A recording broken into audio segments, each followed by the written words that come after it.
All right. We're joined today by three different people who are coming at this topic from very different perspectives. So the first person that I'm going to introduce is Adam Rush. Adam Rush is, he specializes in the restoration of historic structures, analysis of antiquated building systems, and repair of historic materials. He's an active member in the Association for Preservation Technology, and he's a current task lead for the Disaster Response Initiative within APT. The APT DRI leverages the technical knowledge of APT members to provide preservation guidance to heritage structures damaged or threatened by natural disasters. APT DRI partners with like-minded organizations and government agencies focused on disaster response and community resilience to improve recovery efforts for heritage sites and prepare for future events. And the reason why Adam is joining us today, this is also kind of a one-year commemoration for us. Adam, through those organizations, came to Whitney Plantation 2 weeks after Hurricane Ida last year to assess our site and document what was going on there. I'm happy to say that we've come really far since then, but this was a huge first step for us in just getting someone on the ground to look at over 20 historic structures that had been damaged when we really felt a little out of our depths, honestly, for our kind of professional museum staff to be suddenly having to deal with a hurricane. So Adam is going to speak first, and then I'm going to introduce David and Imani after that. So Adam, if you'll go ahead and unmute and go ahead. Okay, let me share my screen here, make sure everything is working. I always struggle with this aspect, especially whenever doing a presentation, making sure the correct screen gets shared. All right.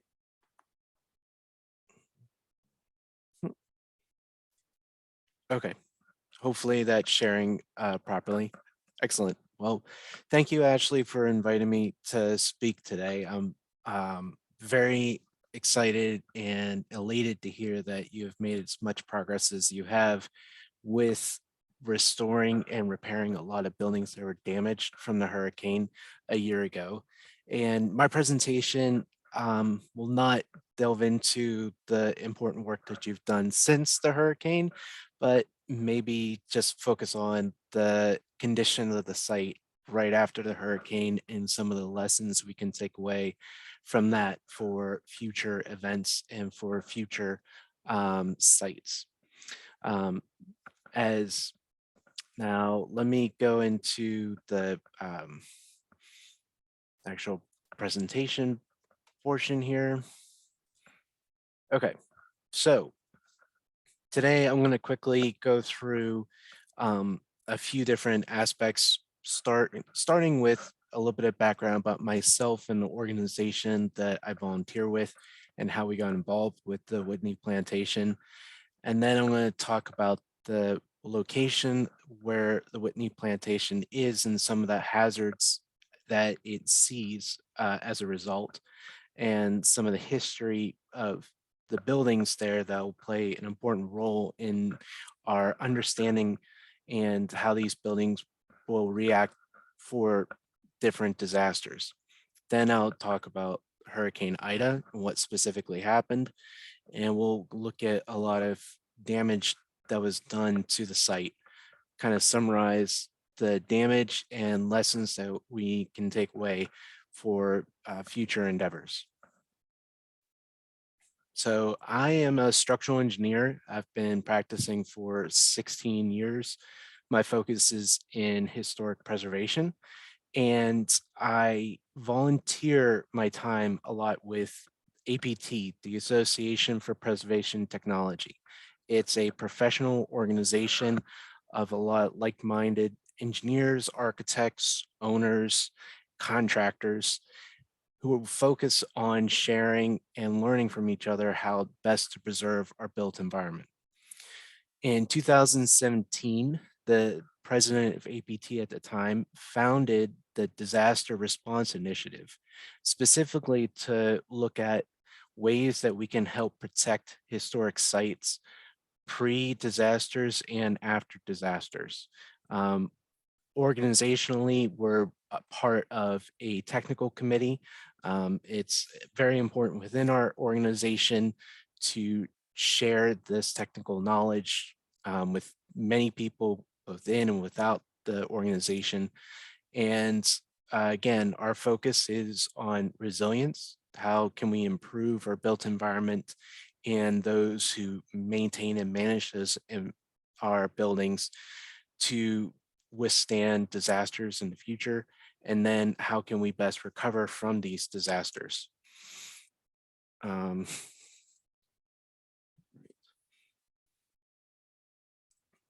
All right, so the Whitney Plantation, as I'm sure many of you know, is in Louisiana. It's right on the Mississippi River. And the site is very special with the number of buildings that they have on site and the story that they're able to tell and the history they're able to share on site. And so what we wanted to do was look at as many buildings as we could and provide a brief overview of how to where to spend money, basically, and help triage the damage that we observed from Hurricane Ida. And so as we go further into the presentation, I thought it would be best to start with looking at an aerial image of the plantation and kind of getting a lay of the land for where the different buildings are. So if you come off the main road, you have the big house, which is the main structure for the plantation where the owners lived. And then further back, you get the slave quarters where you can see them called out with the notation SC, A, B, C, D, and E. And we'll be spending most of our time on the presentation looking at those specific buildings because they're really interesting in that they weren't particularly designed as many buildings back then when they were constructed. They're not designed by engineers or by architects, and they may not have been constructed using the best standards and practices of the time either. And trying to preserve those structures for future generations presents a unique challenge in that they're not particularly well built in some cases, and they have a higher risk than some other similar structures from that time period. And that's going to be pretty obvious as we get into what happened from the hurricane. One interesting thing to note as I was going back through my research from a year ago was that when the Whitney Plantation was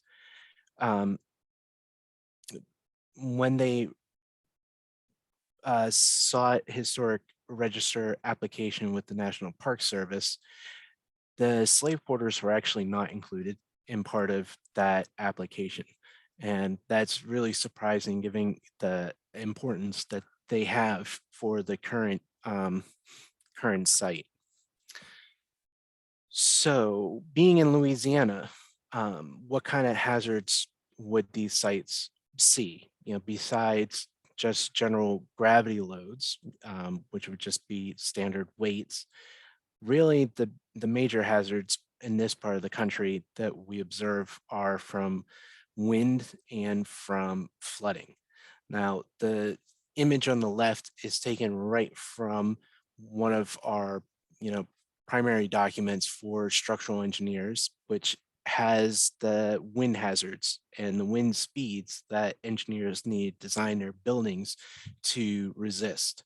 And so a typical building in this area of the country, you can see the variation in wind speeds.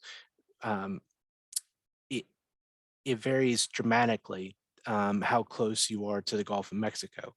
And where the Whitney is located, the code prescribes using a wind speed of 130 miles per hour.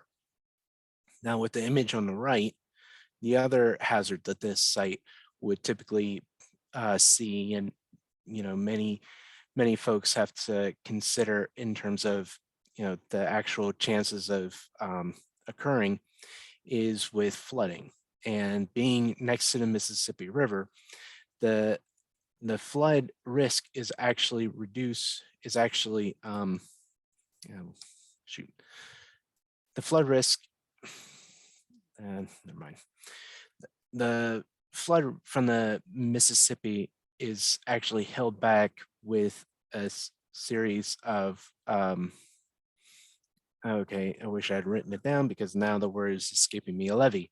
So if you drive along the main road there, you run right along the levee. And if you can see in the blue section where the water is, you can see a squiggly line with the number 27, and that is the flood elevation for a 1% occurrence, 1% chance of occurring in any given year. And 27 is 27 feet in elevation. And the datum, the ground elevation where the Whitney is right around 3 feet, give or take. So the flood elevation is very high. And the only reason why Whitney is not within 1% or a standard flood zone, and actually it needs a higher risk or a higher return period for a flood, is because of those levees. So that's something hopefully we can talk about at some other time. But in this case, unlike Katrina, where the majority of the damage was caused from flooding and storm surge overtopping levees within different parts of the city, the damage from Hurricane Ida was actually from wind itself. And that's what we're going to be focusing on for the next part of the presentation. Now, how did we get involved with the Whitney Plantation? And how did an engineer from DC, who hasn't spent much time in Louisiana, receive a phone call to assist? And the reason why is because APT DRI, the Disaster Response Initiative that I am one of the chairs of, we received a call from FEMA and their Heritage Emergency National Task Force, or HENTF. And anyone who deals with government agencies, especially in emergency response, will quickly become annoyed with all the acronyms that they have to deal with. But basically, the Whitney Plantation reached out to FEMA to seek some guidance in assessing their buildings and saying, okay, how do we wrap our minds around the damage that we see on site? And so 3 days after Hurricane Ida occurred, Whitney had contacted FEMA and HENTF, who looks at the heritage sites and tries to look at nonprofit heritage sites like the Whitney Plantation and try to get them help. They reached out to us as one of the partner organizations. 5 days after the hurricane, we decided to fly down and assist. And then about 22 days later, I was on site looking at the buildings. I assessed 18 structures. And when I say assess, it's more I observed 18 structures and provided a brief report that kind of summarizes where the greatest risk is, and what are the emergency stabilization measures that they should deploy. Now, this image shows the path of Hurricane Ida, and you can see where the red star is, that the hurricane went right past, almost directly overhead of the Whitney Plantation. And you can see the wind speeds around the Whitney Plantation reach 135 miles per hour. So this is the level of hurricane that modern buildings would design to resist. And these buildings were not designed to resist these forces. And as we'll see, we can start looking at the existing construction and how they fared. So for this presentation, I want to focus on the slave cabins because, as I briefly noted before, these structures were built not with the intention of long-term habitation. They were not intended, as my understanding, as being anything that was a monumental construction that we would want to have around for generations. They're there as almost, very simple structures and very easy to build and quick to build. And if there wasn't much money put into these structures, and as a result, um, there's not a lot of redundancy. There's not a lot of excess capacity that these structures have.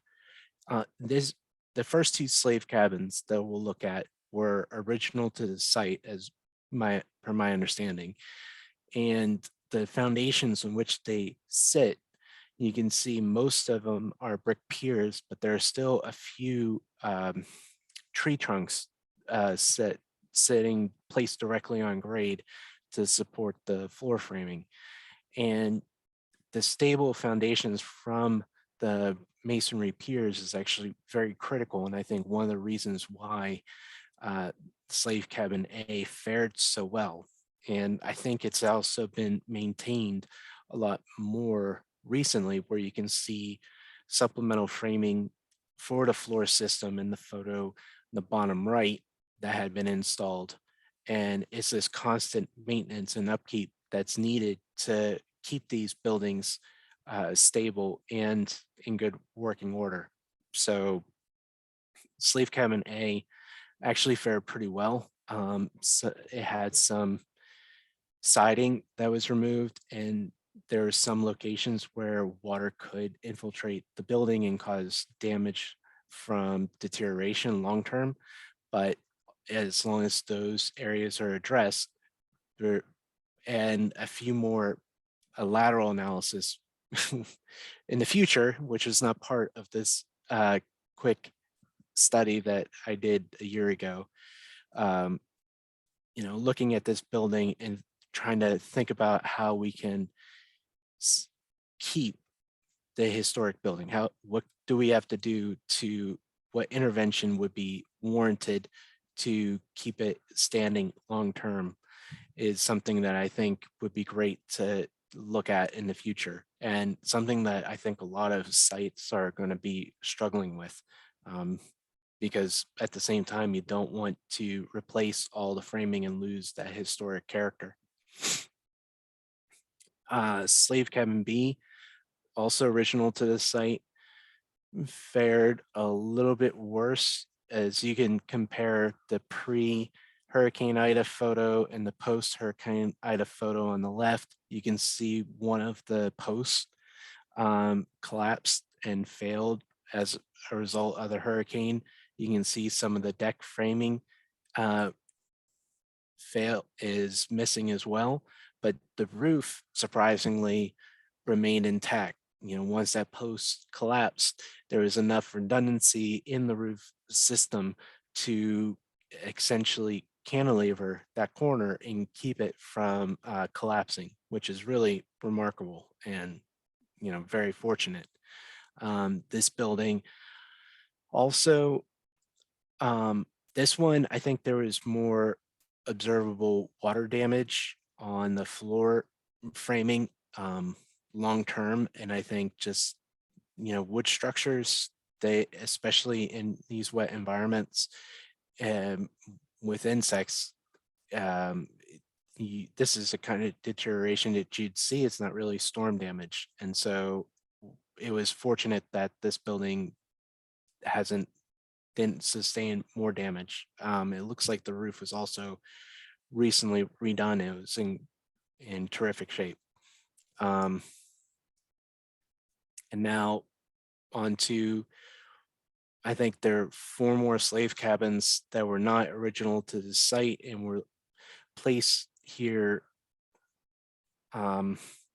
at some point. I forget the reason why they're moved here, but the interesting thing to look at is how they fared from the hurricane itself. And Slave Cabin C here pre-hurricane, you can see some warping of the roof, and then post-hurricane, you can see that the building has come off the foundation and was leaning significantly, and some emergency bracing had already been installed prior to my visit, which I think is a big reason why they were able to save it, as I learned recently, and have since set it back upright, which is fantastic. So, but again, I think looking at these buildings, you can see just how susceptible they are to lateral from wind damage. Slave Cabin D has sustained even more damage by losing its roof in the hurricane. And one of our recommendations was to, replace it, obviously, or until, it was possible to replace it safely, to at least tarp it to protect the interior wood framing from further damage. And my understanding is that this building has also been restored, with the roof has also been replaced, which is fantastic. And then the last two slave cabins were not as fortunate and did not as fare as well from the hurricane itself, and those two unfortunately were lost. And this is a lesson that we want to take away and think about with any future sites with these older vernacular structures, assessing the connections and lateral system for when, these buildings were hit with the wind gusts that our code would prescribe. And we do have to look at these structures for future sites and intervene where necessary to try to prevent future loss such as this, which is really sad. Another building that was really important to the site was the Plantation store. And it's my understanding this was a store where a lot of workers would sell their wares. But I should also be careful not to speak out of turn, because now I don't recall offhand, but the damage that this building saw was to its roof. It had a metal roof, and due to the high wind velocities, the the metal panels were had failed and blown off in a number of locations, as you can see in the photo in the bottom left. And the building itself, just like any old structure, it is prone to wear and tear over time. And this is another building that I hear they're working on repairing, and will come back to life very soon, which is great. And so let's see here, go on to two other buildings that we looked at, the Big House and the Creole Barn. These are two larger structures on the site. The construction was in better shape prior to the storm, and after the storm, they look in pretty good shape. The Big House had a chimney that had failed, which is something that is common, particularly for these southern structures. And my understanding is that's going to be replaced soon as well. And so to summarize what we saw out of the 18 structures, we saw some of the structures that were with better quality and construction had fared very well. And then the structures that were not as important to, so the slave quarters and the structures for minorities on the site, they may not have been fared as well. And that's something I think we'll talk about with the other presenters. So lessons learned, at-risk vernacular structures. The older structures may not have, well, a lot of them don't have detailing for wind loads that we would have in modern structures. And that's something that we want to look at for historic sites to make sure that they can withstand those forces in the future. And then for disaster response, immediate stabilization and protection is very important to retain as much historic fabric as possible. And as always, you want to think about safety when accessing a site and making sure that everyone that enters the building, it is done in a safe manner. And then documentation is very important, especially as you apply for grants and look at trying to build back, making sure you know what it is that you want to save and restore. And thank you for the time.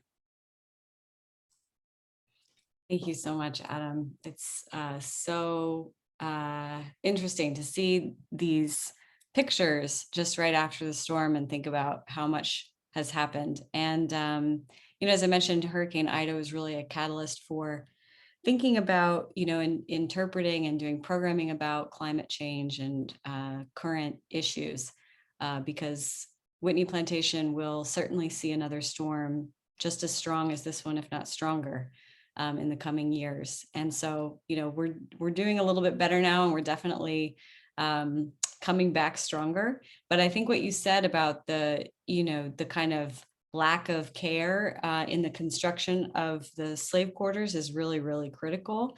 A lot of, and the fact that in 1992, the cabins were not even on, the National Register nomination is something that we had known about. This was done before Whitney became a museum, but it really shows you how these structures that are so critical to the Black history of our nation have been left out of the historic record, are not given the same kind of care. And even at a site like Whitney Plantation, which is so focused on Black history and so focused on the history of slavery, those issues are still present even for us. None of those structures were insured. We can't get them insured, so there's these kind of ongoing issues because they're not seen as structures that are, they're seen as structures that are higher risk. Basically, we had an adjuster come out and say, there's not really anything you can do about this. So it's been an interesting learning process in the last year to figure out that even though these are buildings that we value very much, they're not valued in the same way by, in the historic preservation community historically, or currently in terms of, insurance for these kinds of issues. So thank you so much, Adam. We're going to have a presentation now. We're going to go back in time, and we're going to have a presentation from David Silkenat. So he is a professor from the University of Edinburgh in Scotland. So we have two people joining us from the UK today. He is the author of 4 books, including Scars on the Land, An Environmental History of Slavery in the American South, which has just come out. And I'm going to put a link in the chat because we have it for sale on our website at our online store. So if anyone is interested in purchasing that book, you can do so and support Whitney Plantation. He's also the author of Raising the White Flag, How Surrender Defined the American Civil War. He has served as the chair of the Scottish Association for the Study of America, and he is also on the editorial boards for the Journal of the Civil War Era and American 19th Century History. David, thank you so much for joining us, and I'll let you take it away. Oh, well, thank you so much, Ashley, for the invitation. I'm really honored to be part of this panel today. Before I begin, I just want to make sure we make note of the passing last week of Gwendolyn Minlow Hall, who was really a pioneering scholar for the history of slavery in Louisiana and somebody who was very inspirational life. One of the things that really struck me when I was researching and writing this book about the relationship between slavery in the American South and the environment was how unique Louisiana was and how specific its geography and ecosystem were, and how the land and the trees and the animals, and especially the waters, shaped the lives of the men and women and children who were enslaved there. So what I'd like to do today is to give you some examples from Louisiana about the ways in which water in particular in a variety of different forms shaped the lives of the enslaved. In 1851, the levees failed and flood waters destroyed a year's sugar crop on Belle Chase Plantation, 16 miles south of New Orleans. Burdened by debts, its owner decided to liquidate his holdings. At noon on January 12, 1852, interested parties gathered at St. Louis Hotel's ornate rotunda, which had hosted slave auctions for more than a decade and had become notorious, in fact, as a site for this juxtaposition of luxury and human degradation. There's actually a scene in Uncle Tom's Cabin that's based on this room. For sale that day was not only the land, the buildings, the agricultural equipment, and the livestock, but also 129 enslaved men, women, and children, each listed by age, name, and occupation. They were auctioned off individually and in small lots, and Belle Chase's enslaved community became fragmented, dispersed to plantations up and down the Mississippi. We don't know what happened to these enslaved people, what happened to Syphax, a 35-year-old bricklayer, or Armistead, a 40-year-old stable hand, or 55-year-old Maria Cooper and her 23-year-old daughter Harriet, or any of the other 125 other enslaved people who were auctioned off that day. We do know, however, what happened to the plantation owner, Judah P. Benjamin. He was subsequently elected to the US Senate and will go on to serve the Confederacy as Jefferson Davis's Attorney General, Secretary of War, and Secretary of State. The events at Belle Chase Plantation were the result of decades of environmental choices along the lower Mississippi, choices that were fundamentally intertwined with the development of slavery. The levee system that failed, flooding Belle Chase Plantation, had its roots more than a century earlier when French authorities ordered the construction of the first artificial levees in New Orleans. From the very beginning, levee construction was primarily done by enslaved labor and grew in tandem with Black slavery. This was difficult, backbreaking work. In 1819, architect Benjamin Latrobe observed enslaved men supervised by, quote, an overseer directing the repair of the levees with a long whip in his hand. Latrobe noted that Louisiana planters had a, quote, reputation of working their slaves very hard and feeding them very badly. And white Louisianans lived in great fear of levees breaking. They often compared the fear they had of levees breaking to the fear of a fire breaking out or the fear of a slave rebellion. And of course, all of those things were quite common in early 19th century Louisiana. There's an irony, though, about the levee construction. Enslaved workers built the levees in every year, made them bigger, higher, thicker, and more robust. But at the same time, flooding became more common. And levee construction actually contributed to this. By artificially constricting the river into a single channel, it prevented the natural deposit of sediment on adjacent field. Instead, the river sediment sunk to the riverbed floor and then which by consequence made the river rise up. So the higher the levees got, the higher the bed of the river got. And by 1850, more than a century of levee construction along the lower Mississippi had contributed to a riverbed that was substantially higher than the surrounding fields. This placed more pressure on the levees, and made the flooding that much more intense when the levees breached.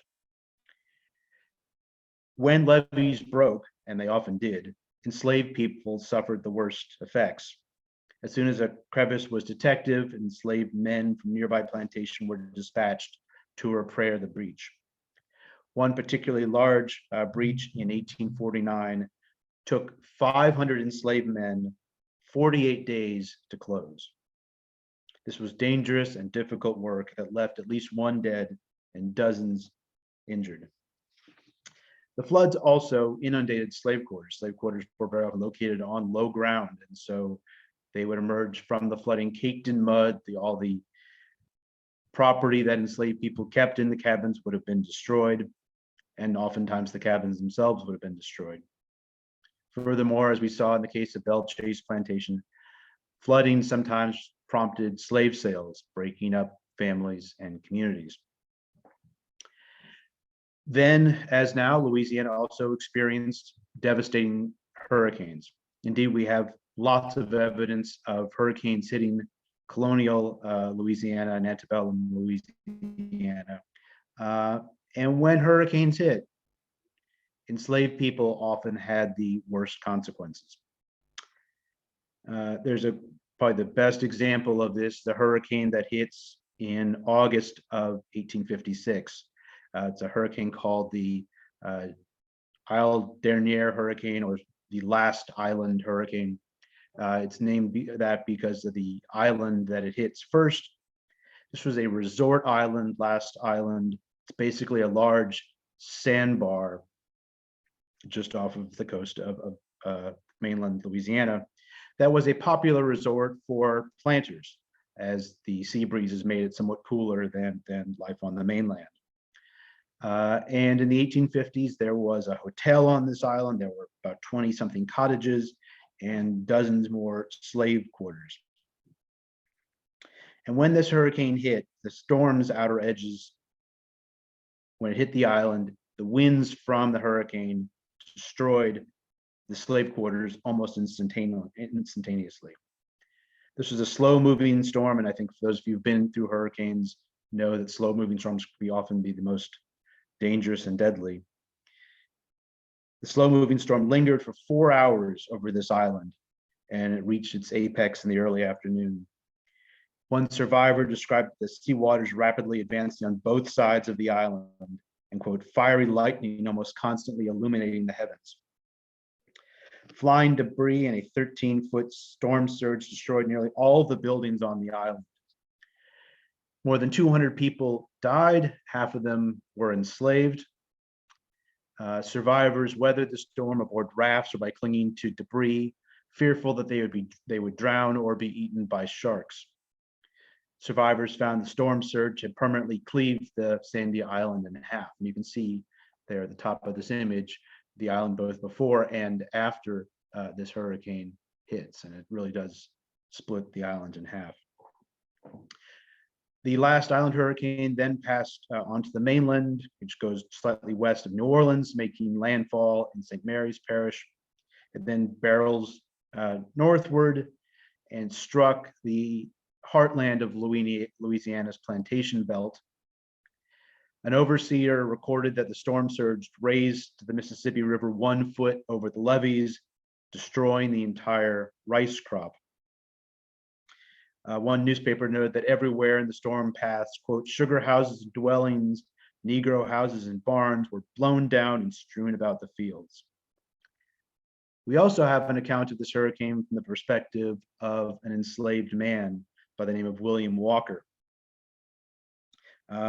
Walker had been born in Virginia, but had been sold as a young man to work on an enormous cotton plantation north of New Orleans. And here's what he said about this hurricane when it hit. The twisting and circling of the clouds and blue flashes of lightning mingled with 1,000 confusing noises, and the thunder peals plainly predicted the appearance of a southern cyclone, the king of storms. It left death and destruction in its wake. Only those that have witnessed a southern cyclone can form any adequate idea of its destructive power. Its awful fury was not more than 1/2 mile in width, and everything within its path was forced to disappear. The air was filled with flying debris, and huge trees that had resisted the storms of centuries were wrenched from their places and lifted high in the air, and many of them were reduced to kindling wood. Many slave huts were raised to a dizzying height and then hurtled back to the earth again with tremendous force, and the lifeless forms of 40 slaves were buried in the wreck. You can imagine how devastating these storms were. Of course, there's no weather forecasting, so these storms hit people who were totally unprepared for them. Although enslaved African Americans disproportionately suffered from the effects of natural disasters like floods or hurricanes, some seized opportunities in the ensuing chaos. In the aftermath of violent storms or hurricanes or floods, they collected debris, enriching themselves from the scattered wreckage. They also sometimes took advantage of storms to escape, knowing that their absence would not immediately be noticed, or they would be counted among the dead. Enslaved people could also use the environment to their advantage. In Louisiana, that often meant turning to the swamps. Solomon Northup, who I think many of you know from 12 Years a Slave, Solomon Northup used to, quote, hunt in the swamps for coon and opossum. He observed that, quote, there are planters whose slaves for months at a time have no other meat than such as is attained in this manner. So lots of enslaved people are going into swamps for hunting, for fishing, for gathering various things. Yet Northup also recognized that the swamp was a very dangerous place, and he only entered it with apprehension, claiming it was alive with alligators and fundamentally unsafe. Lots of enslaved people in Louisiana shared Solomon Northup's apprehension about swamps. Caught trying to escape through a swamp with his wife and child, Henry Bibb described the experience as horrifying. What would induce me to take my family and go to the swamps of Louisiana among the snakes and alligators, he said. Nothing, I say, nothing but the strongest love of liberty, humanity, and justice to myself and my family would induce me to run such a risk again.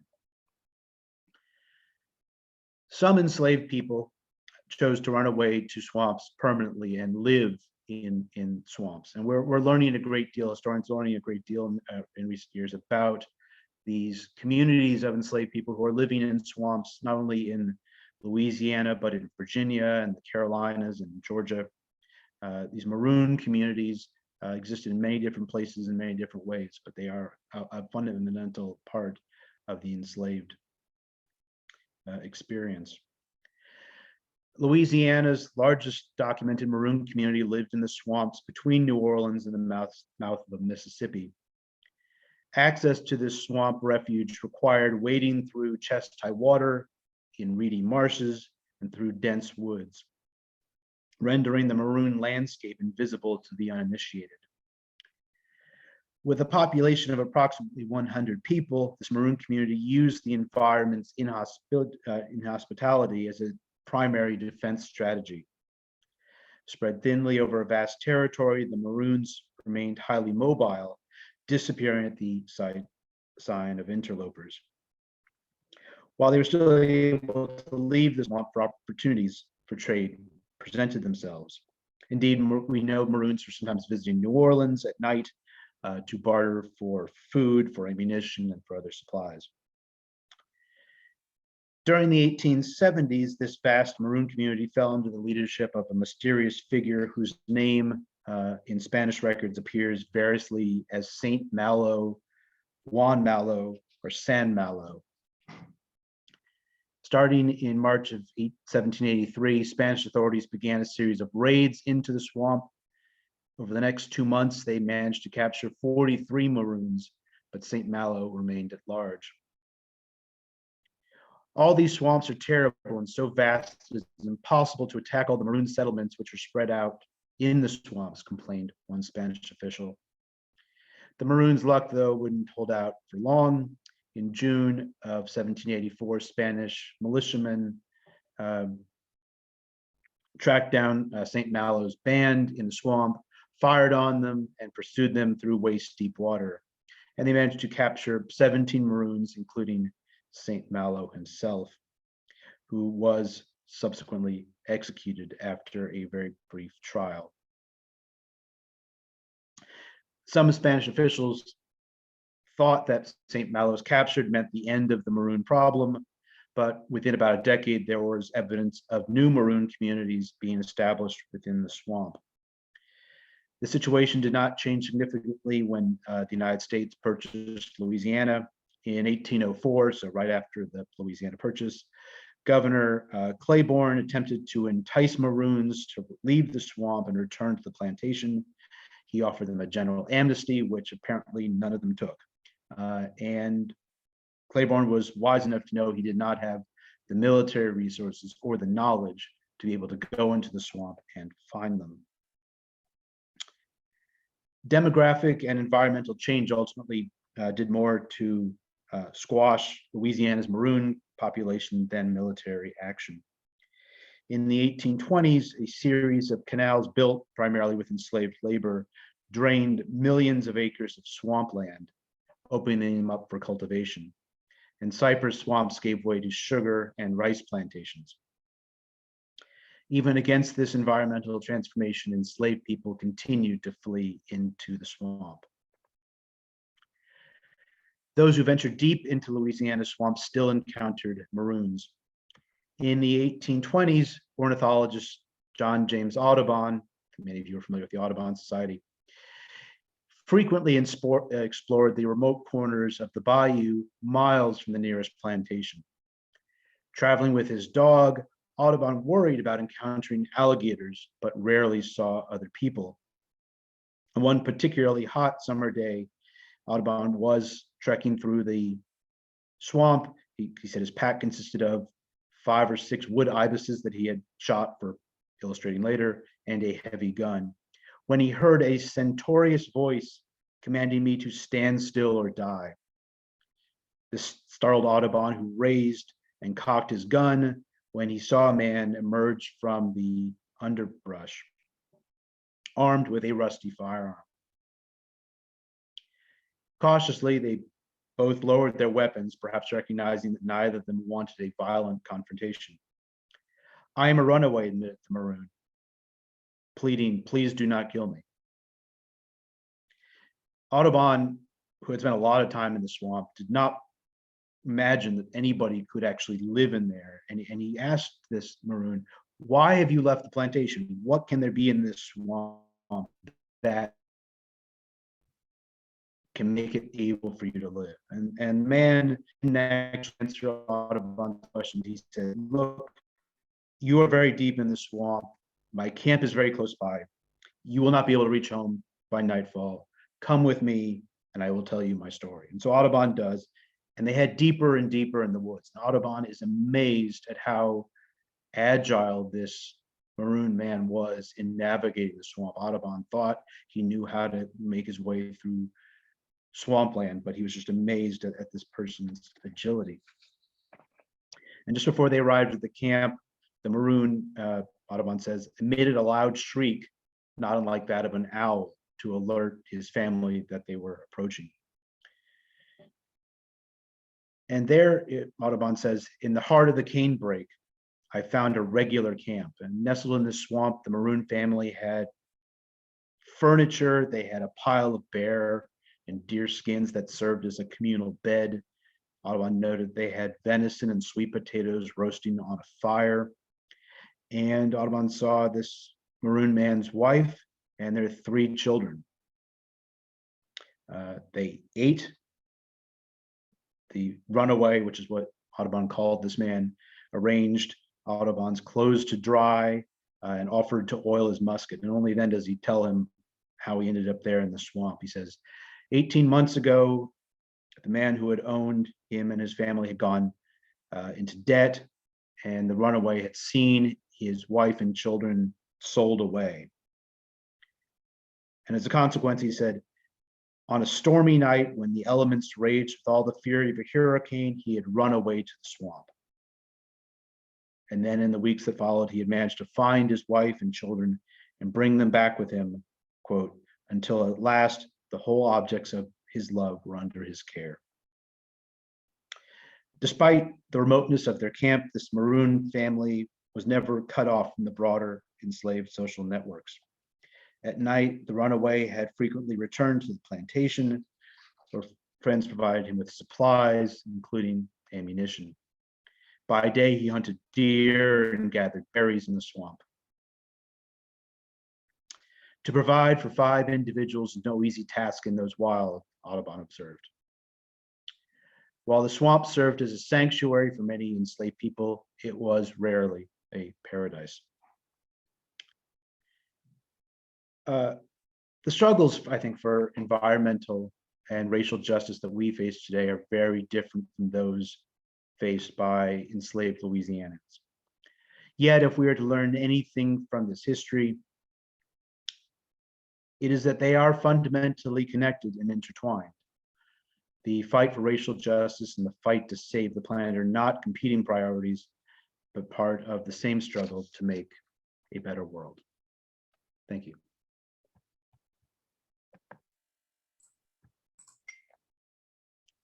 Thank you so much, David. There's a lot to think about in that presentation. One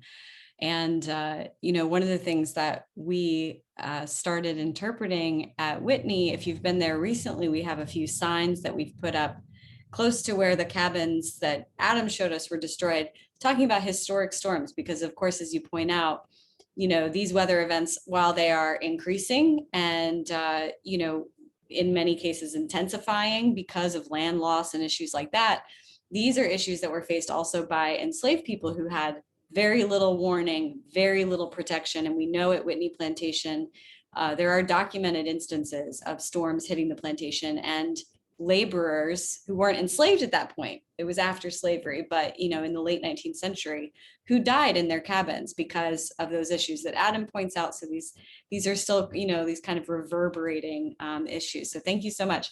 I want to just point out to everybody who's listening in that I did put in a link. If you're interested in buying David's book, there is a link to buy it through our website. It is helpful if you want to buy it from us. Just reminding you, we are going to do a Q&A. So if you do have questions, go ahead and stick those in the Q&A or in the chat, and we can address those when we get to the Q&A portion. We'll do a unified question and answer for everybody. All right, I'm going to introduce our last speaker of the day, our friend Imani Jacqueline Brown, who is from New Orleans, but currently lives in London. So these are our 2 UK people. Imani is an artist, activist, and researcher from New Orleans, based in London. Her work investigates the continuum of extractivism, which spans from settler colonial genocide and slavery to fossil fuel production. In exposing the layers of violence and resistance that compromise the foundations of US society, Imani opens up space to imagine a path to ecological reparations. Imani is a researcher with forensic architecture, as well as a PhD candidate at Queen Mary, University of London. Imani, thank you so much for joining us, and I'll hand it over to you.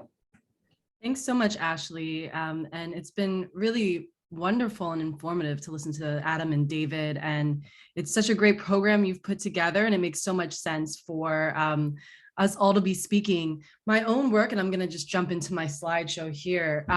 As Ashley said, investigates what I call the continuum of extractivism. So it looks basically at the way that extractivism, which we often think of as a way of describing practices of removing resources, often mineral resources, from the ground and processing them, and the mindset of accumulation and endless growth that accompany this kind of techno-positive view of the processing and extraction of mineral resources. But I like to say that extractivism is actually a worldview, a mindset, a way of being that predates even the large-scale discovery of these major oil and gas resources in places like Louisiana. In fact, extractivism was first introduced to the so-called New World and parts of indigenous parts of the world, across Africa, across the Americas, across Asia, with colonialism. Extractivism is specifically this worldview that focuses on profit making and accumulation. And of course, we can and should look to the industry of slavery as a precedent for the whole-scale extraction of resources from the earth that is now propelling us toward climate change, or has propelled us into climate change today in these days. So I want to speak, my work looks at, specifically at the fossil fuel production cycle in Louisiana, from the point of extraction from the tens of thousands of wells in Louisiana's coastal zone, through the network of 50,000 miles of pipeline that connect those wells to petrochemical facilities, refineries, and tank farms, up and down the Mississippi River. But today I'm going to focus on the investigation that I collaborated with Ashley and the Whitney, as well as a large suite of other collaborators on over the past couple of years with an organization called Forensic Architecture. So I came to London a few years ago in order to pursue my master's and develop a new suite of technological tools in order to enhance what was, really a 10-year long or more environmental justice activism practice. And we ended up speaking with a number of activists throughout Louisiana, with Rise St. James, with the Descendants Project, advocates with Healthy Gulf, their lawyers, and so on and so forth, in order to figure out what would be the best way to actually intervene within what, as we know from the presentations we've already heard today, as well as for those of us who are living or have lived in Louisiana, is a very complex suite of environmental crises, all intersecting everything from one of the fastest rates of coastal erosion in the world to, in areas like the river parishes, some of the highest risks of cancer. And we decided that we would enter into this, that we would start our investigation at the point of these burial grounds of historically enslaved people that were being identified on plantations throughout the region. When we speak about let's see. So I'm going to start with these images, actually, that were captured by the artist Bron Moy for Louisiana Bucket Brigade video that was released back in, I believe, 2019, which is when 4 cemeteries of historically enslaved people were uncovered on the construction site of Foremost Plastics. They were proposing a 3.5 square mile facility that would actually occupy 3 former slave-powered plantations. This proposed Nurdles production facility, Nurdles are the smallest unit of plastic production, and their production requires the use of natural gas liquids that's transported up the state from the coastal zone, for further down in the coastal zone, close in Louisiana's wetlands, closer to the Gulf of Mexico. These nurdles are actually being contested at the level of the United Nations right now. There's a proposed ban on their production because they're so incredibly polluting and damaging to the environment. This facility, this 3.5 square mile facility, was going to be constructed right next to a majority Black community called Welcome in St. James Parish. And it was going to be expelling millions of tons of different carcinogens, such as benzene and ethylene oxide. But it was also going to be propelling millions of tons of carbon dioxide into the atmosphere, revealing the connection between environmental justice, the fight for Black and brown communities to have agency over the industries that are coming into their community, to be able to live without being harmed and victimized by those industries, and the fight for climate justice, and also the fight to recover and protect Black history in the United States. So this region that we set out to, so essentially we were asked by our collaborators whether we might be able to help identify the locations of other Black cemeteries across the region prior to industry proposing development and starting to break ground. So we focused on a 60-kilometer area comprising parts of Ascension, St. James, and St. John the Baptist parishes. You can see that window here. And one of the major aspects of our investigation was into the toxic emissions that I was just speaking about that would be emitted by the Formosa Nurdles facility if it were approved. So we decided to simulate the release of 6 different toxic and criteria air emissions from around 33 different facilities that are already existing or have been permitted in this area. And you can see this 3D fluid dynamic simulation that we produced with the support of Imperial College London here. It actually tracks the movement of these gases across different communities. It shows how they're largely concentrated on and impacting majority Black communities like Welcome and others, but that essentially, as Sharon Levine, the founder and director of Rise St. James, often says, toxic air does not obey political borders. And so all of the communities in this region are getting caught up in these toxic plumes. And from this 3D fluid dynamic simulation, we were able to measure the concentration of these chemical emissions over time.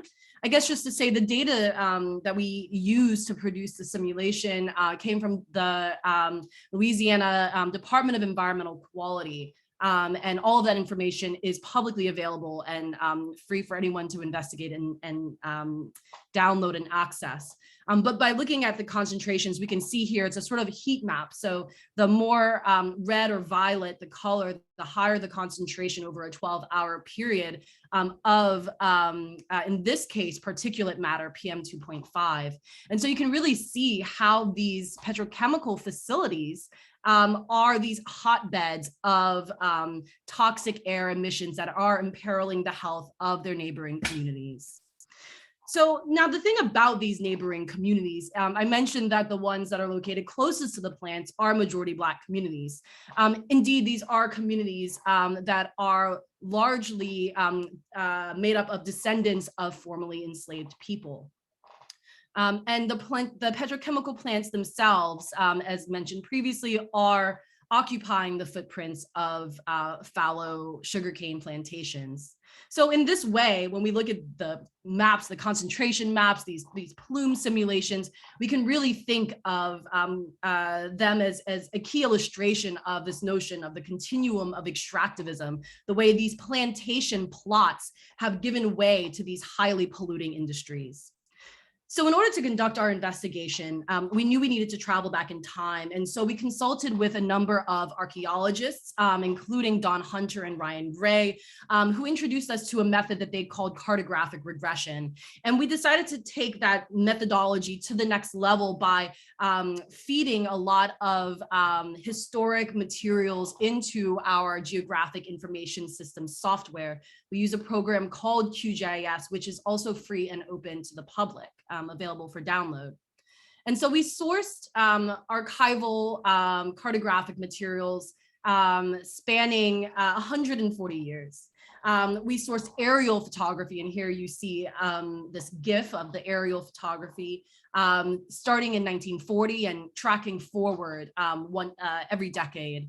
And so we took all of these aerial image sets and we did a process called georeferencing them, which meant that we matched identifiable features in the landscapes or coordinates themselves with the coordinate system of satellite images. And as such, we were able to create these mosaics, and we can watch the transformation of the land over time from the 1940s, before there were hardly any oil and gas facilities constructed in the region, forward through 1950, 1960, 1970, 1980, the 90s, and going now into the 2000s. And we can see the growth of the petrochemical industry.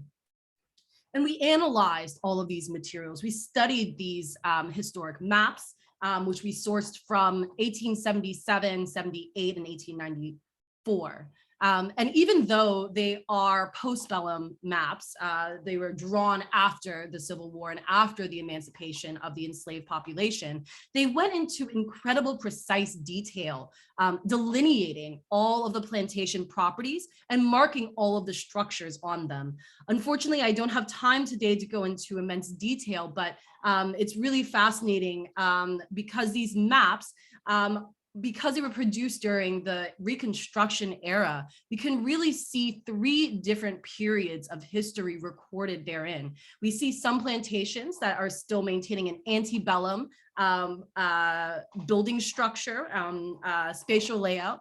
Some that are in the process of reconstruction, where you might see a sugar mill moved forward or demolished altogether, and some that are very much in a postbellum structure, where you see small neighborhoods starting to emerge from the slave quarters themselves, as the people who were emancipated from these plantations often continued to work on the sites of their former enslavement.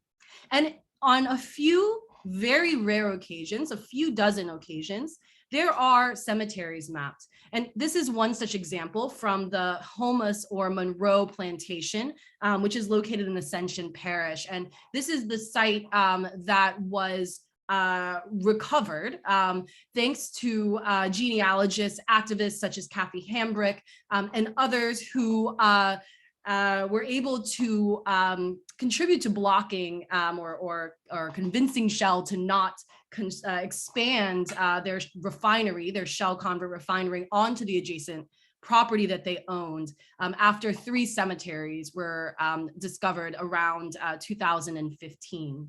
So we can see the cemetery as it's mapped on the left, and then as it appears in the 2021 satellite image on the right as this grove of trees. And so we started to realize that these groves of trees were key signifiers for possible cemetery locations. We went through our entire 1940s aerial image mosaic, and we scoured the maps with a team of students from our university and members of staff. And we identified over 1,100 different clusters of trees. Now, not every cluster of trees is going to be a cemetery. In some cases, this cluster of trees or other vegetative growth might actually be tracing the ruins of the slave quarter and sugar mill complex. In some cases, it might be a tiny bit of forest preserved as hunting ground. But as our archaeological consultants affirmed, and as other archaeological reports confirmed, anytime that there was a patch of greenery left on these plantations whose sole motive was profit, was to maximize the amount of land under cultivation, because sugarcane was very much a crop of scale. If there was a plot of trees left, there was a reason for it. And so these are all possible sites that where cemeteries might be located that require further ground investigation. And this is really key because, again, all of these former plantation properties are actually on the market, or not all, but many of them are actually on the market for industrial development. And all of them are private property. And as such, it's very difficult for genealogists, for people's historians, for researchers to go and find these cemeteries. There needs to be, and there is, a major ground effort, an activist effort to try to compel access to some of these sites. And so in addition to all of these maps and aerial images, we pulled a few different data sets. We pulled in red the existing industrial property borders in this 60-kilometer area. And then yellow, here are all of the plantation properties that are actually on the market for industrial development with Louisiana Economic Development, which is a state organization that has marked off all of the properties that they consider ready, quote unquote, for development. So those are here in yellow. And you also see some of the analysis that we did. We went through all of the maps and we marked off the river line at the time. We marked off the contours. We marked off all of the structures on those plantations, and we transcribed the names of all of those plantations at the time of that map. And in this way, with this combination of data sets of cartography and aerial images, this is this sort of portal through which we can travel back and forth in time and from the past all the way to the future. So from these data sets, now you can see a closer look at some of the shape files, these red and yellow and teal shapes that we were able to draw on the maps and on the aerial imagery. And the cool thing about them is you can hold them in place and you can change the map or photograph base layer. So you can actually see what were the structures in yellow or red that were mapped on the 1878 map.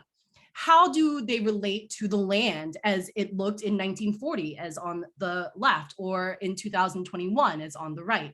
And we can take also in black these shapes representing proposed industrial development to see how such development might end up impacting historic structures, including possible cemetery sites, anomalies here marked in teal, if that proposed development were approved. And so this is one such example. These are maps of the greenfield development, which has been proposed across 3 plantations, the Horn, Mialarette, and Whitney plantations. And we can see that the area that would be developed actually overlays several groves of trees or other types of anomalies that we identified as we studied these aerial image sets. This process I think what I wanted to show here, and somehow this never did restart, is we identified these 1,100 anomalies in the 1940 aerial image set. But actually by the 2021 satellite image, oops, the GIF is a bit too fast. There were only 329 such anomalies left.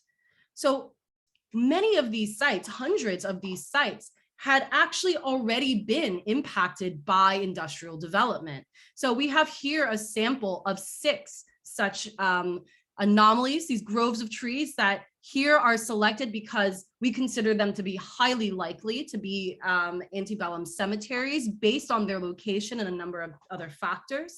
And all of them have already been impacted by construction or ongoing plowing activities over the years.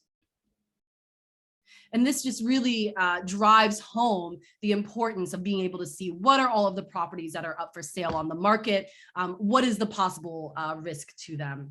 And this pattern of erasure of historic Black cultural, spiritual sites is also repeated with Black communities, of course, in this region. And so we have here the historic Freetown community of Lyons, which emerged from slave quarters and grew into a small rural community over the course of the 20th century until the 1980s, when it was impacted by Marathon Petroleum Corporation and Cargill Inc., which now own all of the land around the community of Lyons, as well as several of the lots that once held homes, as well as a portion of one historic cemetery located nearby. In addition to all of this 3D simulation work and map cartographic work, we also produced a 3D model of 3 antebellum plantations. We modeled the components of 3 plantations that we could find sufficient archival photographic archival photographs of, or that we're still standing. And so we were able to, in our 3D model, jump from the Evan Hall plantation in Ascension Parish to the Whitney and Evergreen plantations in St. John the Baptist Parish, and then to the Point Homeless Plantation, the Homeless Plantation, also in Ascension Parish. And there we modeled the grove of trees that demarcate one of the proven antebellum Black cemeteries. In fact, here, archaeologists estimated that there were around 1,000 bodies of historically enslaved people on these grounds. And here I want to sort of pause because what's been so amazing about this research, I mean, so much of it has been incredibly informative, educational, mind-blowing, deeply profound, painful, but also incredibly inspiring. And I've been able to have some amazing conversations with Joy and Joe Banner from the Descendants Project, and Sharon Levine from Rise St. James, and Mr. Leon Waters, and so many other incredible, brilliant activists and thinkers and organizers and dreamers and visionaries, really. And there have been amazing conversations about what these groves of trees mean, what we can learn from them. They're really unique ecological spaces because these trees, the reason why there are these trees marking burial sites is not just because the cemeteries were established at the edge of what was at the time the cypress forest, which was slowly cleared in order to give way to the sugarcane fields. And not only because enslaved people were actually denied stone for the construction of headstones, but also because enslaved people were, in many cases, very specifically choosing species of trees, magnolia trees and willow trees, to mark the graves of their loved ones, because they were following a Pan-African tradition that's called the sacred grove. And across Africa, across the continent, in many, many different countries and regions, trees are given really specific cultural and spiritual and political significance, and indeed are often used to mark cemetery sites. And the archaeologists who investigated the Homeless or Monroe Plantation wrote that the trees that they found there that were planted by historically enslaved people, they believed to be descendants of the trees that were originally planted. And so what we have here are these intentional microecologies that are actually thriving, that are seeding children, that in the midst of these deserts of sugarcane fields, of monocrop agriculture that has been stripping the soil of nutrients for hundreds of years.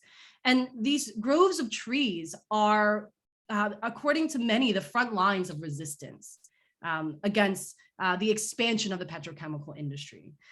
I like to think of them as a form of multi-generational, multi-species, multi-dimensional resistance, because the leaves of the trees are doing their humblest to pull down the carbon dioxide that is toxifying the air, and their roots are revitalizing this exhausted soil. And in a state that, you know, is known for having one of the fastest rates of coastal erosion in the world, where we have so many issues around flooding and soil degradation, these groves of trees are clear anchors and partners in the protection and restoration of our environment.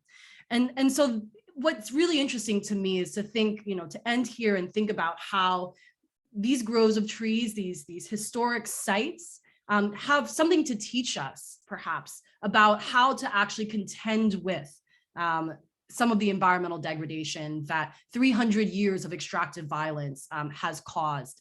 And I'd like to think about, you know, what it might mean to continue the work for Black people in Louisiana of our ancestors, and how we might carry their very unique ecological philosophy forward, and allow these sacred groves to be protected, but also to continue to thrive, to spread.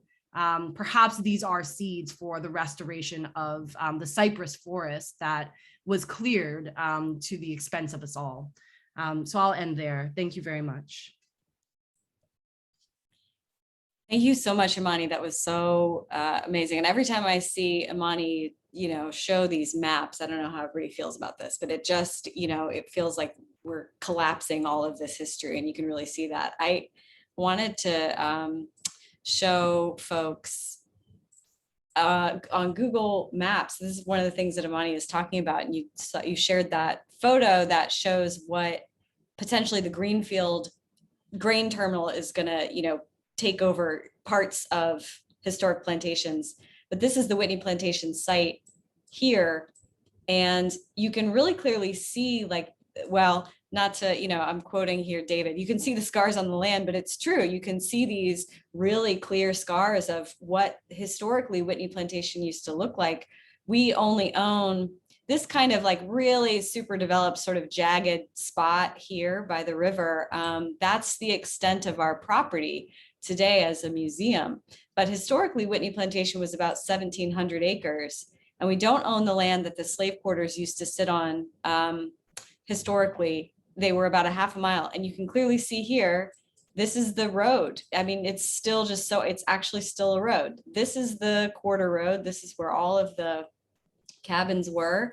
And then there's this triangle spot here. This is where the sugar mill was. I mean, you can really clearly see when you're out here on the grounds, there's bricks everywhere you look. It's just, it burned down or in the late 19th century. And then this is one of these areas, one of these anomalies that Imani is talking about. And you have to really be curious about spots like this.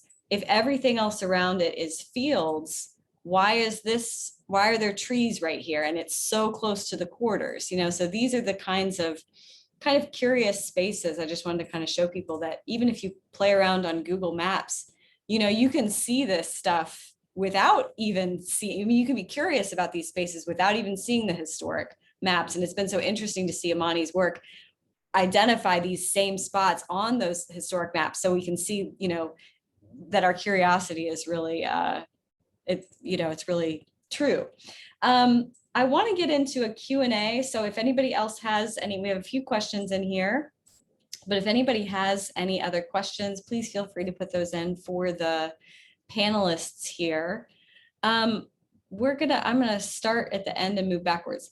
How can we generalize the data analysis to other parts of the country in order to advocate for climate equity? So I think that's for an Imani, that's an Imani question. Well, I guess unfortunately, the data really, it can't be generalized so much.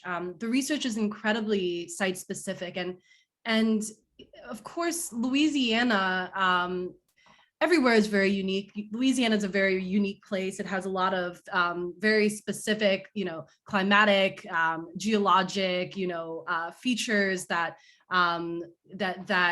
make it as such. And the reason why we have these incredible maps of the river parishes is because the Mississippi River is one such really important, landscape feature. It was an important economic artery for the country, and as such, a lot of attention was paid to not just the river itself, its contours, but also the land around it. Our archaeological consultant spoke about how amazing it is actually that the surveyor spent so much time actually identifying slave quarters and mills on these properties. And I think this shows in what are actually a series of nautical maps. So I hate to give this kind of answer. The real question is what locale, are you speaking about? And, what are the unique geographic, geologic, climatic, like what are the unique components of that place that would lead to the production of data sets? Because data really is only about the production of, like information kind of has to be created. It's very intentional. It has to be produced. And so if there's a region you're interested in, if you're looking for maps, you can start with USGS, but to get things that are really more detailed and specific and older, and at higher resolution, you might need to go to state agencies. You'll need to think about really, like what bodies, what government bodies, state agencies, different organizations, you know, would have want to put attention to the landscape of that place. For other types of data, for example, every state has its own Department of Environmental Quality. So any data on industrial facilities, you know, you can you're going to find probably the most detailed data at the state level. You can also go to the EPA and spend some time in their databanks there. What else? It's really, you know, we also got a lot of material from the Louisiana Department of Natural Resources, which actually monitors oil and gas resources. So that's separate from the Department of Environmental Quality. So you could see, you know, if there are such kind of agencies in your own state, likely there are, maybe with a different name entirely. And then we also look to the tax assessor. So every, you know, kind of municipality is going to have a tax assessor, and that's where we're able to get information on the existing industrial properties, in fact. So yeah, I think, you know, like there are a few different organizations.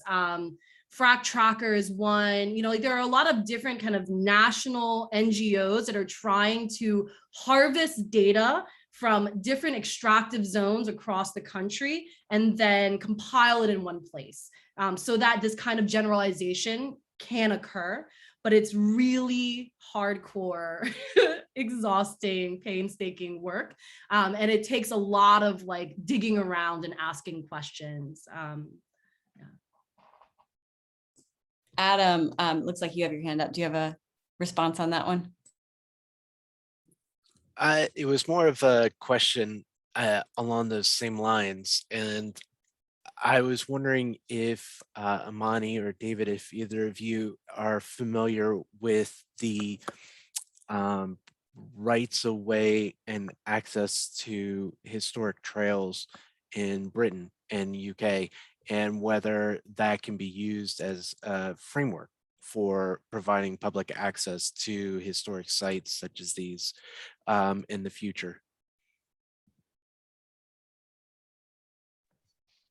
I can tackle that slightly, I guess. There's different parts of the UK have different rules about these kinds of things. So the rules here in Scotland are different than in England, down where Imani is. In Scotland, fantastic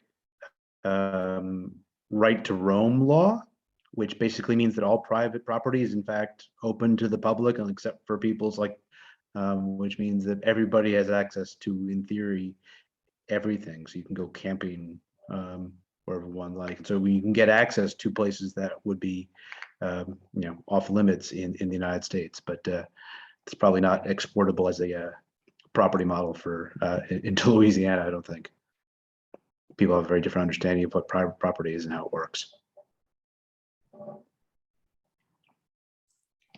I'm going to, let's see. So there was a question, would it be possible to build protective structures around the buildings? Actually, I'm going to field that one to Adam. I can think of some interpretive reasons why I wouldn't want to do it, but I'm curious what you would say to that. So I also would be hesitant to install protective structures around them. There are a few ruins in Virginia that I'm aware of, Minokan, for instance, where they have encapsulated the existing building to protect it from further deterioration. However, you really do detach it from the rest of the site, which I think is extremely important. And I think eventually opening up these buildings to public access, I know when we spoke, that was an ultimate goal or an idea, because you really get a real visceral sense walking into these spaces of what it must have been like to live there, particularly when you're in the hot environment, hot and humid environment. You go into the stagnant air. In some cases, if you have decent airflow, it makes a big difference, and you're just like surprised by everything. Now, that said, these are essentially houses. They're small houses, slightly larger houses, and we can detail those to withstand the forces that they're subject to. And I think there's a way to reinforce them. You can either hide it, or you could express it in a way that's clearly, okay, this structure was not designed to withstand these forces. It was designed to kind of protect them from basic rain and that sort of thing. And if it got knocked over, the owner's like, well, who cares? We'll just build it again. But as preservationists, we want to preserve the most of the historic fabric as we can and express how, the interventions that we need to take to make it last, maybe show that off and say, this is what you need to do in order to hold it in place, and make it last longer. Thank you, Adam. Yeah, and I'll also kind of connect this with another question that we had. Is there any preemptive work being done to identify and preserve structures that are at risk due to climate change? So, a lot has changed for us in the last year because of Hurricane Ida. We knew we had some existing preservation concerns of some of these buildings, and some of the ones that we lost are, they were not in terribly good shape before the storm, unfortunately, and so this has really been a way for us to strengthen the entire site. Really, we've been hard at work for a year. We've just reopened our church, which was severely damaged, and it was a huge priority because it's a big interpretive space. And that took, the better part of a year to actually do all that restoration.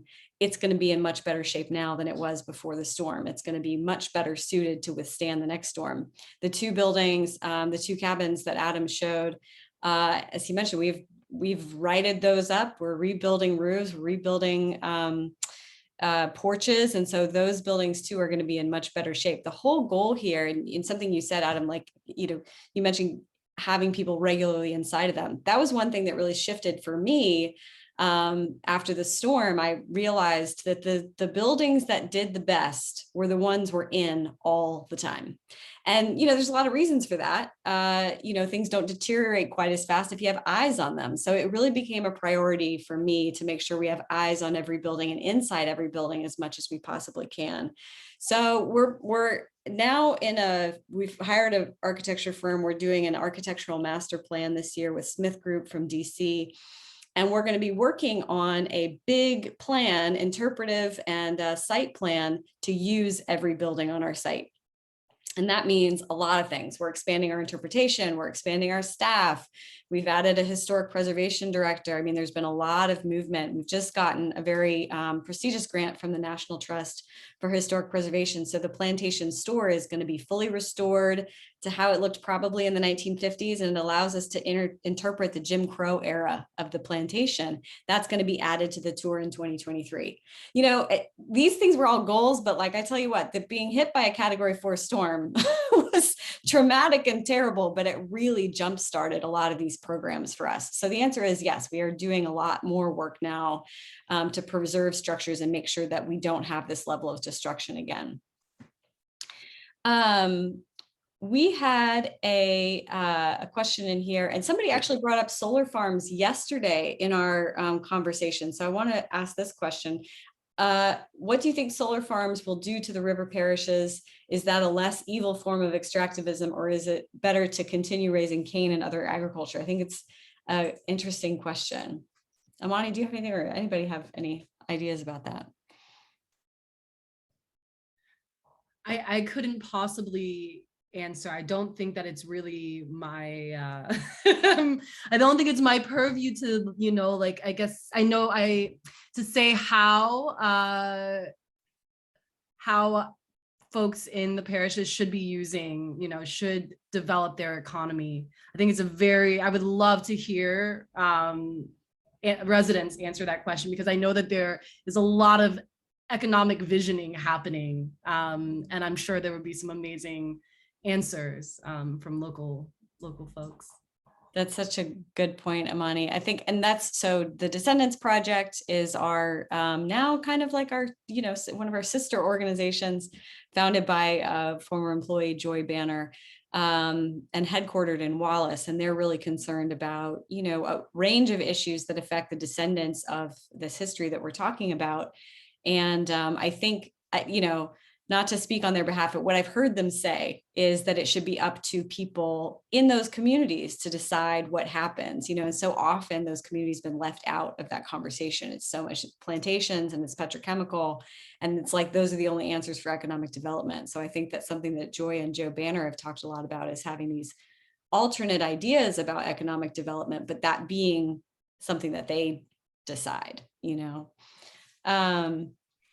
I think this is also a theme across the country that a lot of rural areas are struggling with, in that there's a lot of economic dislocation and a lot of movement. If you look at Iowa and Midwestern cities and small towns, they're just losing their population because of large scale agriculture. And I think, it's a big issue to try to solve. And Imani's right, the local residents and finding something that they can productively contribute and, be able to sustain themselves, is very important. And it's not an easy thing to figure out. There's a request, David, to have you weigh in on solar farms, because there are solar farms in Scotland. So I wonder if you're aware of what solar farms are doing to communities there.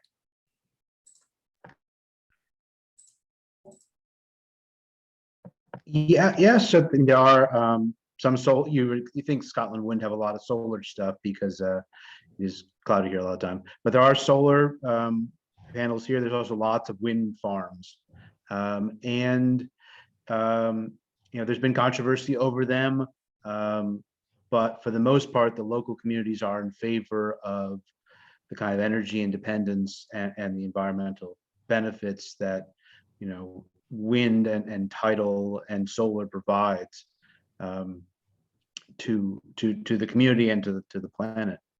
I just wanted to bring up a theme that came up earlier about preservation and about how to survive the climate challenges that we're facing, because these were actually issues that enslaved people were dealing with too.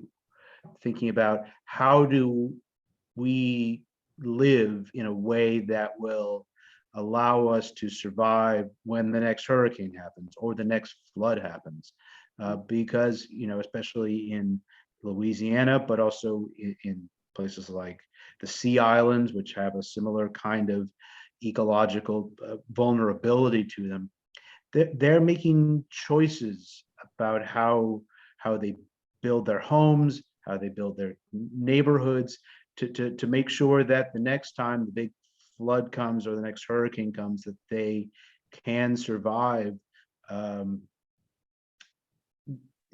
they will be able to live through them. And if you look, especially in the Sea Islands, and especially there's some wonderful remains in Florida, they are building slave quarters to sustain themselves through hurricanes, built out of kind of a concrete made with shells, that was a response to what they're living in a new environmental situation. So I think these are not new questions in some ways. They are questions that enslaved people dealt with 200 years ago. Absolutely.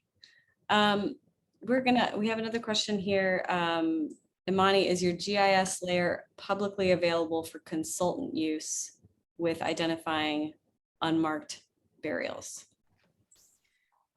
So the GIS file, as well as an easier, more publicly friendly kind of type of mapping platform, will be available after consultation with local residents and activists, wanting to make sure that everyone was comfortable with that information being available.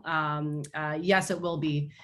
It's taking some time. It's more of just a technical and time issue because it's a massive amount of data. It's many, many gigabytes. And there is, the GIS file is one thing that is easy to kind of put online, and anyone who has that kind of specialty know-how can access. But what we don't want it to only be in the hands of experts before it is accessible to the general population, to local residents, to people's historians and genealogists, which means building out the public data bank. And anyway, please bear with me, but it's coming.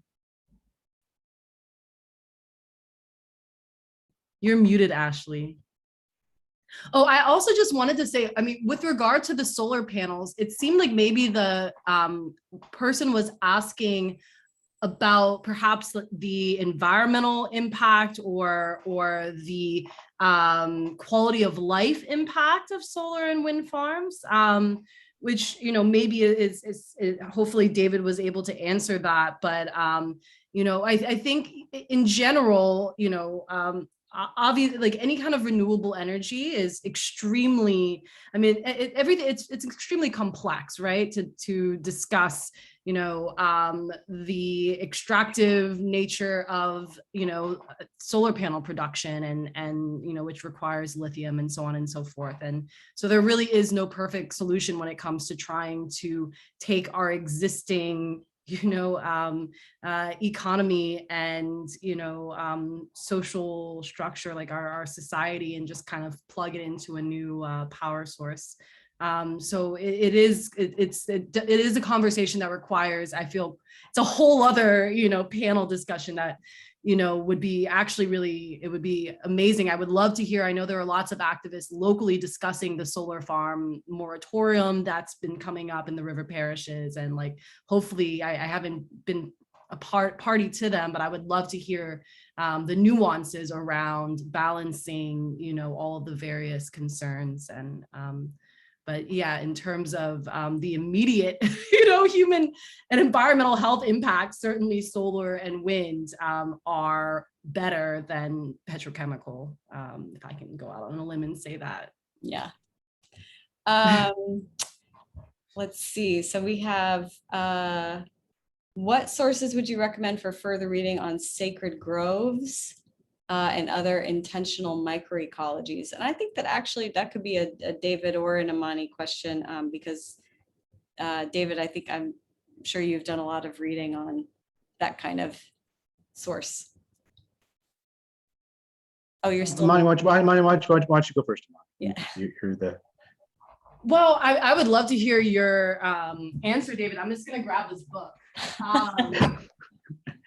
This is the only book in terms of it's backwards, isn't it? In terms of like bound book rather than kind of UN report from 1989.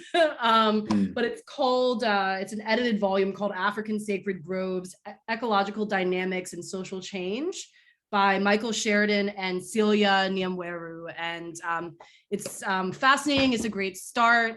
It'll also be the subject of my PhD. So hopefully that'll be available eventually.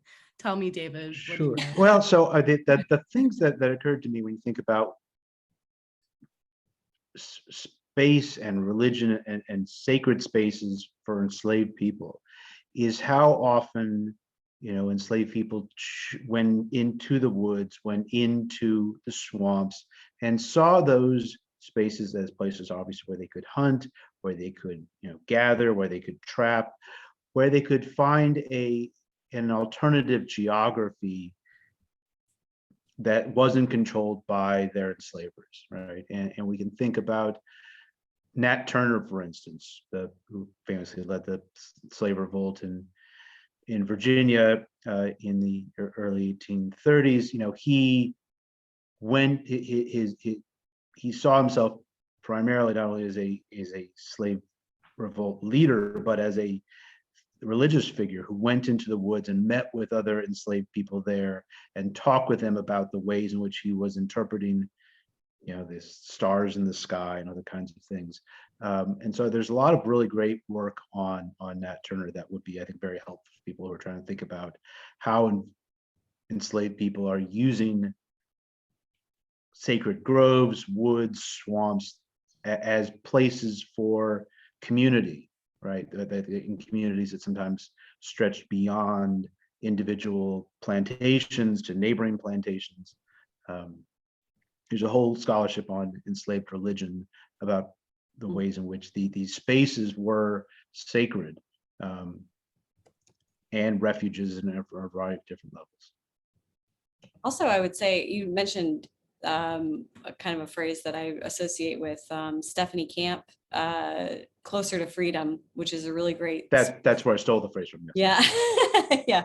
Which is a wonderful book. Yeah. About thinking about the ways in which enslaved women in particular were navigating landscapes. Yeah, rival geographies. Yeah, and the other thing that I'll say for folks who are interested in that history, just a little plug, is that all of the almost all of the WPA slave narratives are available on Library of Congress for free.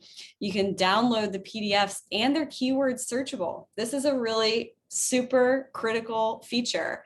If you want to know what enslaved people thought about trees, you can search for tree, you can search for bed, you can search for anything you want. And it's actually how I've put together some interpretive training materials at Whitney, is by keyword searching those documents to kind of get people's first person accounts of their lives. It is a great resource. It is, the keyword search isn't perfect. It is one of the oldest sites on the internet.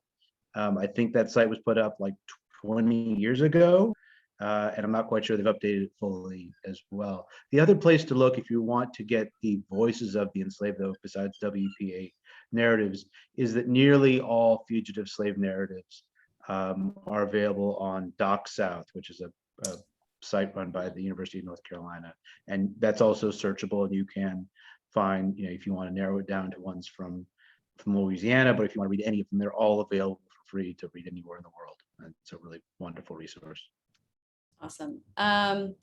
We have a comment here from Heather Hodges from the Historic New Orleans Collection. Hi, Heather. And she points out, this is a really important point. I will just add that this is also, what she's talking about here is also going on in Africatown right now in Mobile. Gullah Geechee people living on the Sea and Barrier Islands and in around Charleston have lived for generations on the highest ground and are only now dealing with more frequent inundation events because of development of high density housing around them, especially in backfilled marshlands. Developers ignoring traditional knowledge to put everyone in peril. It's such a really important point. Obviously very critically important here in South Louisiana as well. And she also suggests for folks, there is a large body of work in fields such as folklore and art history that explore the phenomenon, this phenomenon we're talking about, as cultural expressions and African retention. So thank you so much, Heather. Robert Ferris Thompson is also a good in that regard, in the art historical kind of sense. But less speaking about the groves of trees as cemeteries and more about trees in general and their importance. So going a lot into bottle trees and other such practices. And we have just one final comment here, thanking the panelists, and thank you. And she says, I hope industrialists and Louisiana politicians are aware of this important information. Indigenous people seem to be effectively advocating for preservation of their burial grounds. Certainly the burial sites of enslaved people deserve equal protection, and that's such an important point. Well, we're gonna wrap up here, and I will just ask if there's any final comments from our panelists, but I do just wanna say thank you very, very much for coming and being with us today on this holiday, Labor Day. And thank you for bringing your perspectives and your expertise and your knowledge to us.